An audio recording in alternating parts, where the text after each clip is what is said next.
Hello प्यारे दोस्तों, मैं हूँ तुम्हारा प्यारा दोस्त चमकी खरगोश। मुझे जादुई और मजेदार कहानियां सुनाना बहुत अच्छा लगता है। चलो मेरे साथ एक रंग बिरंगी दुनिया में, जहाँ है हंसी, खेल और सीखने का मजा। स्वागत है किड्स कार्टून जोन में, जहाँ हर कहानी एक नई जादुई एडवेंचर है। तो दोस्तों, लाइक करें, शेयर करें और सब्सक्राइब करना न भूलें। लोभी कुत्ता, दी ग्रीडी डॉग। प्रस्तावना। बहुत समय पहले की बात है। एक छोटे से गांव के किनारे हरे भरे पेड़ों से घिरे रास्तों पर एक प्यारा लेकिन थोड़ा सा लोभी कुत्ता रहता था। उसका नाम था भोला। भोला गांव का पहरेदार कुत्ता था, बड़ा तेज, होशियार और भूखा भी। भोला का सबसे बड़ा शौक था खाना खाना। चाहे रोटी हो, हड्डी हो, बिस्कुट हो या चिड़िया का छोड़ा हुआ दाना, भोला सब चट कर जाता था।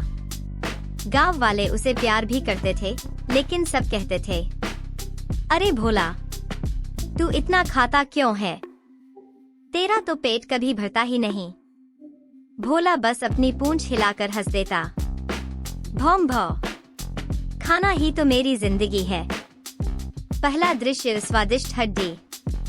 एक दिन सुबह सुबह भोला खेतों के बीच घूम रहा था। तभी उसे अचानक जमीन पर कुछ चमकता हुआ दिखाई दिया। अरे वाह, ये क्या है? भोला ने सोचा और दौड़ कर गया। अरे, वहाँ एक बड़ी, मोटी और रसदार हड्डी पड़ी थी। भोला की आंखें चमक उठीं। भौं भौ, क्या खजाना मिला है?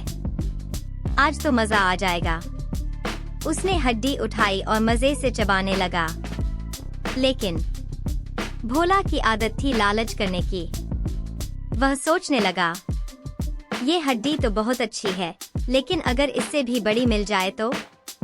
अरे, क्यों न मैं इसे किसी सुरक्षित जगह ले जाकर खाऊं, फिर आराम से मजा लूंगा। तो भोला ने हड्डी मुंह में दबाई और गांव के पार बहती नदी की ओर चल पड़ा। दूसरा दृश्य, नदी का पुल।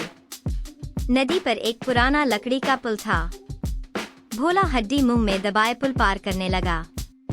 सूरज की किरणें पानी पर चमक रही थीं। नदी इतनी साफ थी कि उसमें हर चीज का प्रतिबिंब, रिफ्लेक्शन, दिखाई देता था। भोला जैसे ही पुल के बीच में पहुंचा, उसने नीचे झांका। भोला चौंक गया। उसे पानी में एक और कुत्ता दिखाई दिया।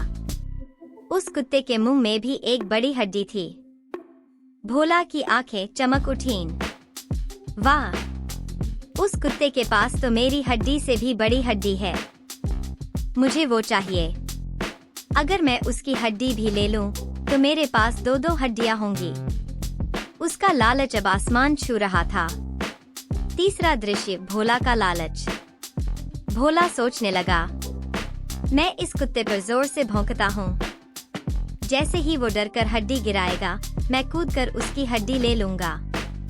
भोला ने अपनी हड्डी मजबूती से पकड़ी और जोर से बोला, भौं भौं भौं भौ। लेकिन जैसे ही उसने मुंह खोला, ओह, उसकी अपनी हड्डी नदी में छपाक करके गिर गई। भोला हैरान रह गया। उसने देखा नीचे कोई दूसरा कुत्ता नहीं था, बल्कि वह तो उसका खुद का प्रतिबिंब, रिफ्लेक्शन था। उसकी आंखों से लालच का पर्दा हट चुका था। चौथा दृश्य, पछतावा। भोला नदी किनारे बैठ गया और उदास होकर सोचने लगा, हाय, अगर मैं लालच न करता तो मेरी हड्डी अब भी मेरे पास होती। लेकिन मैं तो मूर्ख निकला। मैं अपने ही लालच में सब कुछ खो बैठा। गांव के बच्चे जो पास में खेल रहे थे, यह सब देख रहे थे। उन्होंने कहा, देखा बच्चों, लालच हमेशा नुकसान देता है। भोला कुत्ता अगर संतोष करता तो उसका पेट भर जाता, लेकिन लालच ने उसे खाली हाथ कर दिया। भोला ने भी बच्चों की बात मान ली और ठान लिया, अब मैं कभी लालच नहीं करूँगा। जो मिलेगा उसी में संतोष करूँगा। निष्कर्ष, मोरल ऑफ द स्टोरी, लालच बुरी बला है। जो हमारे पास है, उसी में संतोष करना सबसे बड़ी समझदारी है। भोला कुत्ता अपनी गलती से सीख गया और बच्चों को भी एक बड़ी सीख मिल गई।